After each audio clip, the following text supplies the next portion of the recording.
নিজের রিভলভারের গুলিতে আহত হয়েছেন বলিউড অভিনেতা গোবিন্দ। গুলিবিদ্ধ অবস্থায় তাকে হাসপাতালে নিয়ে যাওয়া হয়েছে। বর্তমানে আইসিইউতে চিকিৎসাধীন রয়েছেন এক সময়ের জনপ্রিয় এই অভিনেতা।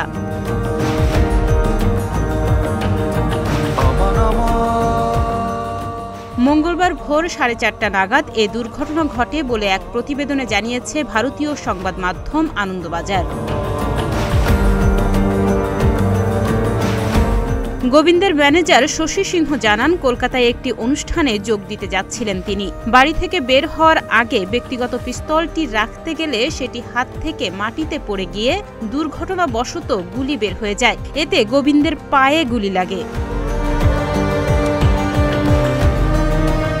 তিনি আরও জানান, বাসার কাছে একটি হাসপাতালে নেওয়া হয় গোবিন্দকে। চিকিৎসকেরা অস্ত্রোপচার করে গুলি বের করতে সক্ষম হয়েছেন। এখন অনেকটাই ভালো আছেন এই অভিনেতা, হাসপাতালে চিকিৎসাধীন রয়েছেন।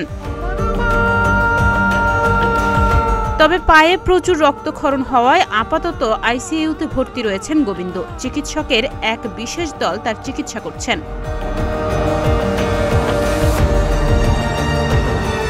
মুম্বাই পুলিশের একজন দায়িত্বপ্রাপ্ত কর্মকর্তা বার্তা সংস্থা ANI-কে জানিয়েছেন, দুর্ঘটনাবশত অভিনেতার পায়ে গুলি লাগে। ক্ষত কতটা গুরুতর তা এখনো পর্যন্ত জানা যায়নি।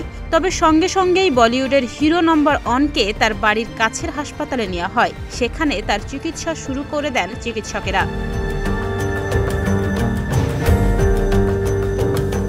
এদিকে এই ঘটনার খবর পাওয়ার সঙ্গে সঙ্গে দুর্ঘটনাস্থলে পৌঁছায় পুলিশ। গোবিন্দর বন্দুকটি পুলিশ বাজেয়াপ্ত করেছে।